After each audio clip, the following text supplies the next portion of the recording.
Kurinji Senior Secondary School, CBSE, Namakkal. Successful result producing school in state every year. Administered by the Board of Directors with over 35 years of experience in the teaching field. Special attention on art, craft, music, dance, silambam, yoga, skating and karate. Focus on Hindi Sabha and Spell Bee Olympiad exams. Smart class for effective and innovative learning and well-furnished library. Solitary importance on sports and games in state and national level. WhatsApp facilities to know activities of students and school inside the campus. NEET, JEE, IIT coaching experts from Rajasthan and Andhra Pradesh along with our effective teachers. Admission registration for classes LKG to +2. Kurinji Educational Institution, Kavetipatti, Namakkal.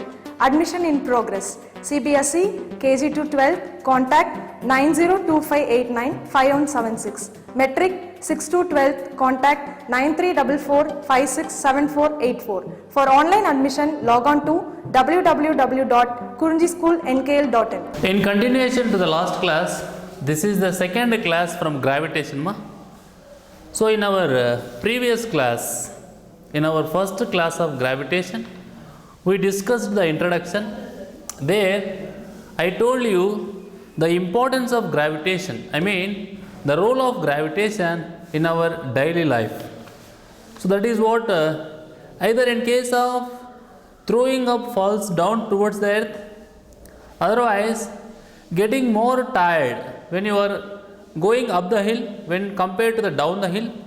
At the same time, the raindrops the raindrops from the clouds above fall towards the earth, right?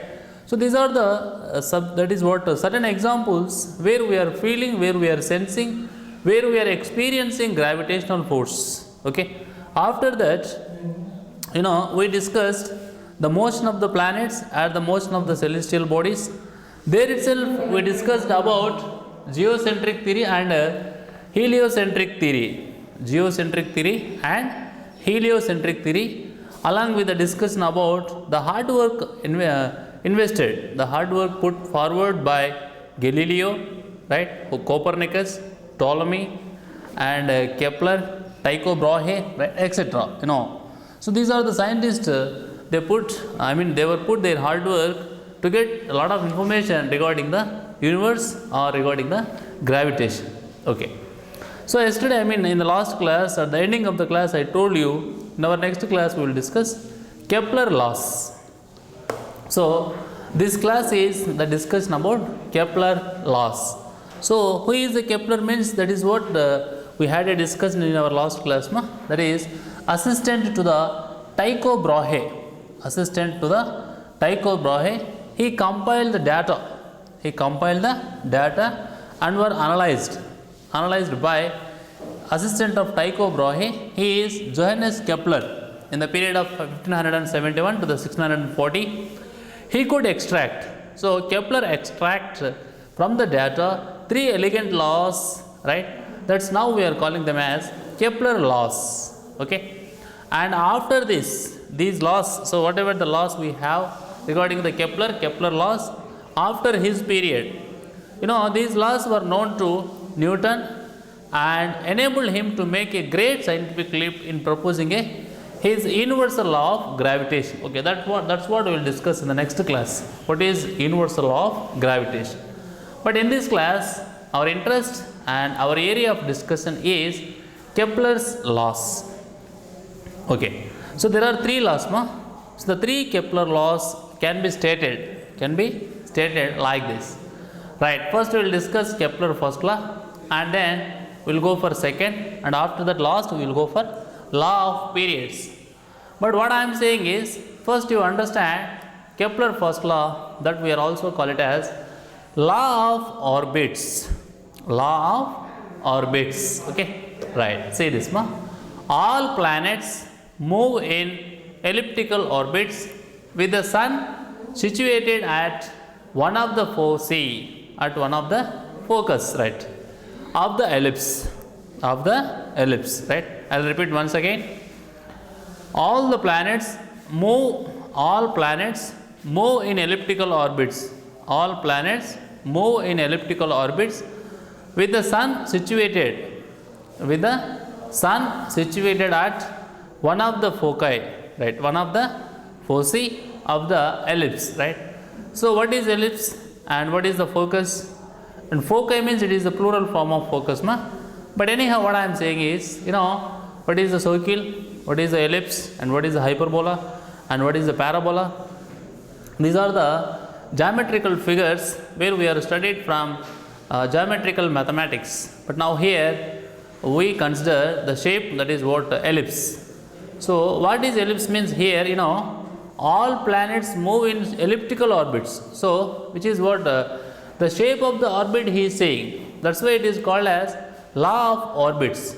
So Kepler first law is saying about the shape of the orbit, that shape is ellipse. Okay, and if you take our solar system, right, so where the sun is the center and around the sun the planets are revolving around the sun. So that is what heliocentric theory. So here according to Kepler first law, that is what law of orbits, all planets move in elliptical orbits with the sun situated at one of the foci, at one of the focus of the ellipse, right. See here, you can see this picture, see this. That is what, if you observe carefully, an ellipse traced out by a planet, an ellipse traced out by a planet around the sun. So this is what the sun, an ellipse traced out by a planet around the sun, full stop. The closest point is capital P, the closest point is capital P, and the farthest point is capital A. This is the farthest point. The closest point is capital P and farthest point is capital A. P is called the perihelion. P is called the perihelion and A is called the aphelion. A is called the aphelion, full stop. The semi-major axis is half the distance AP. This is what AP, no? So the semi-major axis, this is the major axis and it is the minor axis, ma. So semi-major axis means half of the major axis. So semi-major axis is half the distance of AP. Half the distance of AP. This is what AP, no? So in this AP, semi-major axis is half the distance. So either this one or this one, whatever it may be, which is half the distance. Right. And I am asking you to look at the law of orbits once again. That is what all planets move in elliptical orbits. All planets move in elliptical orbits with the sun situated at one of the focus of the ellipse. See here, because there are two, no? That's why he is calling like this, ma. So one of the focus of the ellipse, right? This law was a deviation from the Copernican model. This law was a deviation. This law was a deviation from the Copernican model which allowed only circular orbits. Which allowed only circular orbits, full stop. The ellipse of which the circle is a special case. The ellipse of which the circle is a special case is a closed curve. Is a closed curve which can be drawn very simply as follows. Okay, see here, ma. The ellipse of which the circle is a special case. Circle is a special case is a closed curve which can be drawn very simply as follows. So, according to this picture, which is what 2A and which is what 2B, it is what length of the major axis and it is what length of the minor axis from here to here, ma. So this is not matter, from here to here this is not matter and this is also not matter. From here to here this is what 2B. And from here to here this is what 2A. It is 2A, it is 2B. And it is what S and it is what S dash. Okay, it is P, A and it is B, C. These are the symbols. Okay, right. So what he is saying is, this law was a deviation from the Copernican model. This law was a deviation from the Copernican model which allowed only circular orbits. Which allowed only circular orbits. Okay. Full stop. So what he is saying, ma? So just now, the planets revolving around the sun is like heliocentric theory. But here, this law is deviating from Copernican model. That is what Copernican model allowed circular orbits, but here we are talking about ellipse. So according to Kepler first law of orbit, the planets revolving around the sun is okay. That is the point already there in Copernican model. But elliptical orbit, the shape of the orbit is ellipse, we are saying no. But that is not the point from Copernican model. So here the law is the Kepler first law is deviating from Copernican model. Now, the ellipse of which the circle is a special case, the ellipse of which the circle is a special case, is a closed curve which can be drawn very simply as follows, right? So whatever the elliptical shape we are getting and how the planet is revolving, that and all we can do in our lab, in our classroom with the help of pencil and drawing sheet, okay, and eraser, that's all, scale something, okay. So that how it is possible means that he is saying, see here, select 2 points F1 and F2. So this is just like straight line, no? So on this line we are selecting 2 points F1 and F2, full stop. Take a length of a string, take a length of a string, that is what here, take a length of a string and fix its ends at F1 and F2, fix its ends at F1 and F2. Take a length of a string and fix its ends at F1 and F2 by pins, okay. Now with the tip of a pencil stretch the string with the tip of a pencil. This is the pencil, no? So with the help of a pencil, with the tip of a pencil, I know what is the tip of the pencil. You also know, I think. We know that what is the tip of the pencil. With the tip of a pencil, stretch the string thought, and then draw a curve by moving the pencil, keeping the string thought throughout. Just you have to do like this with the help of tip of a pencil, and now you just take the pencil like this. So after completion of once, what will happen? You can see the ellipse. You can see the ellipse here. Okay, right. Now the closed curve you get is called an ellipse. The closed curve, this is what closed curve, no? The closed curve, what you get is called as ellipse, right? Clearly for any point capital T on the ellipse, clearly for any point capital T on the ellipse, this is what capital T, right? I didn't write here, but I am saying this is what capital T. So clearly for any point capital T on the ellipse, the sum of the distances from F1 and F2 is a constant. The sum of the distances from F1 and F2. The sum of the distance means this distance plus this distance. Suppose if the pencil is here, this distance plus this distance. Suppose the pencil is here, this distance and this distance. So the sum of these two distances from F1 and F2 to the tip of the pencil is constant. Now F1, F2 are called foci. F1 and F2 are called foci. Now join the points F1 and F2 and extend the line. Join the points F1 and F2 and extend the line to intersect the ellipse at the points P and A. So first we had only this much of line, and now he is asking to extend this line, right? So if we extend this line, what will happen? So here at this point, this line is going to intersect the ellipse, no? So this is the point we are calling it as P, this is the point we are calling it as A, okay? So it is going to intersect at P and A as shown in the figure. This is what figure, right? Now the midpoint of the line PA, the midpoint of the line PA, this is what PA, no, this is the midpoint, right? The midpoint of the line PA is the center of the ellipse, is the center of the ellipse. This is the center of the ellipse, okay? The midpoint of the line PA is the center of the ellipse O, and the length PO is equal to AO, and the length PO is equal to AO is called the semi-major axis of the ellipse.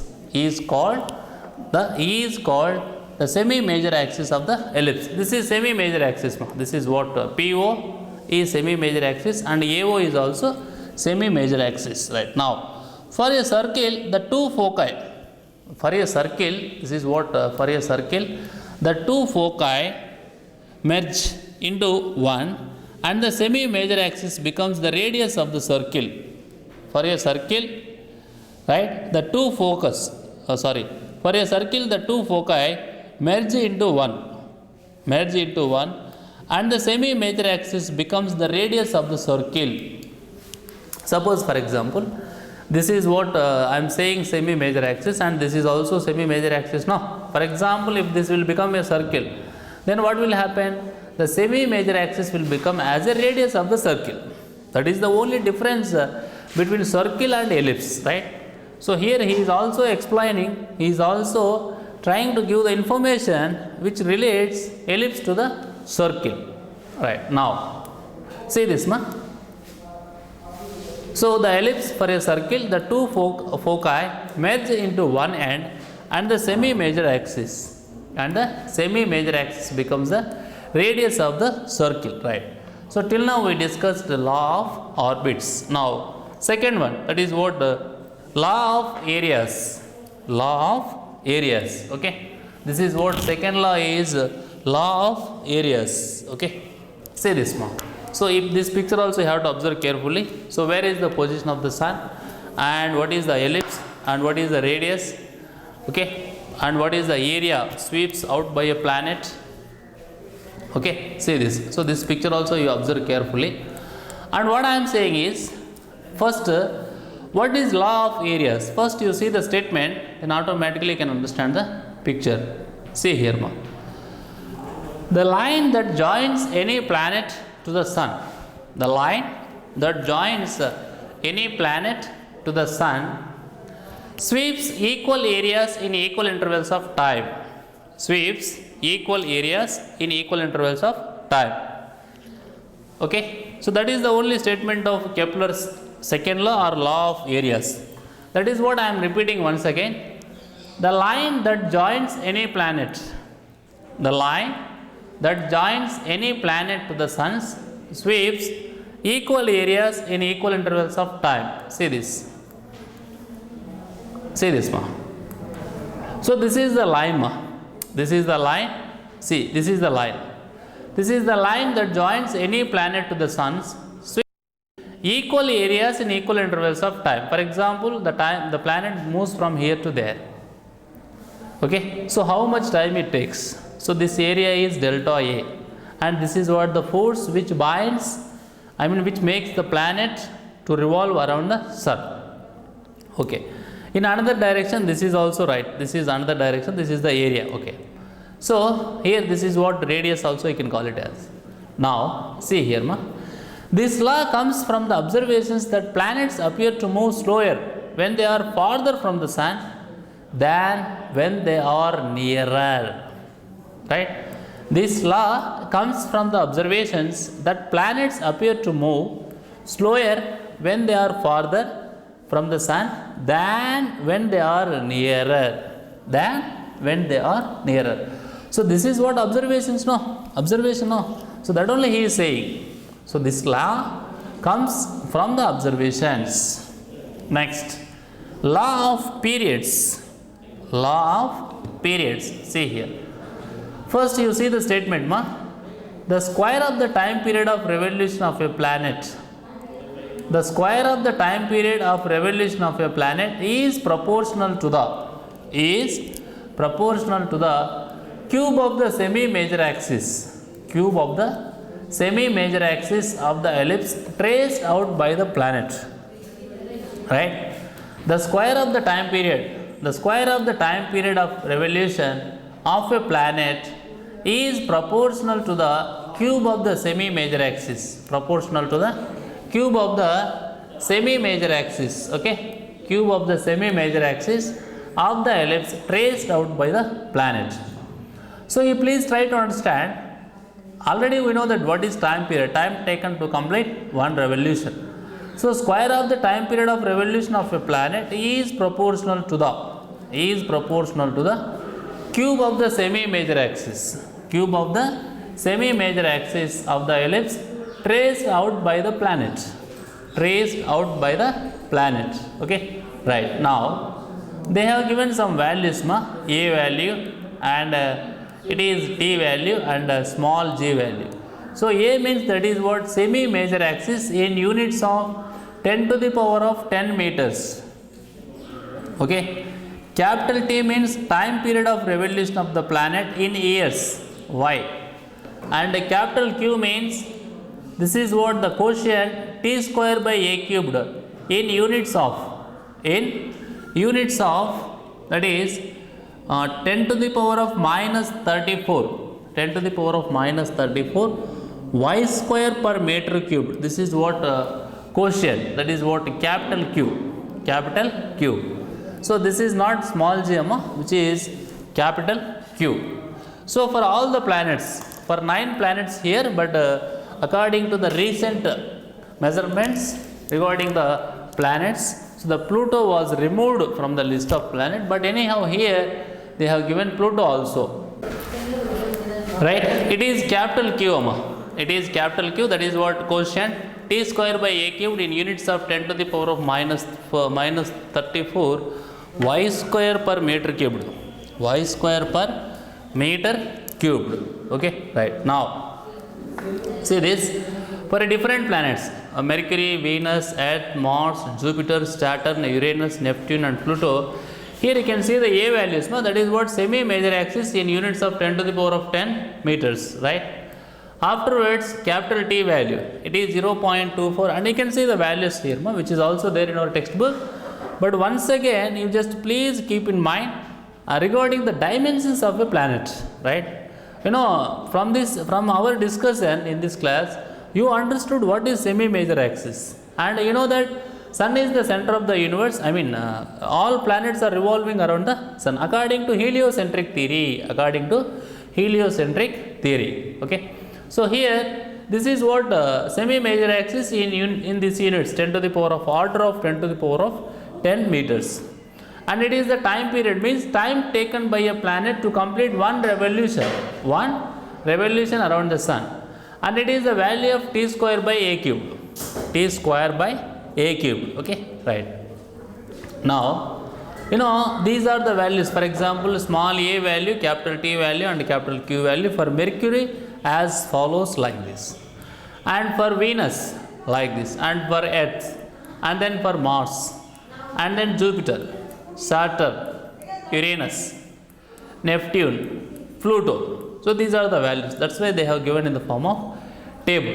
Next, see here, the laws of areas can be understood as a consequence of conservation of angular momentum, which is valid for any central force, full stop. A central force is such that the force on the planet is the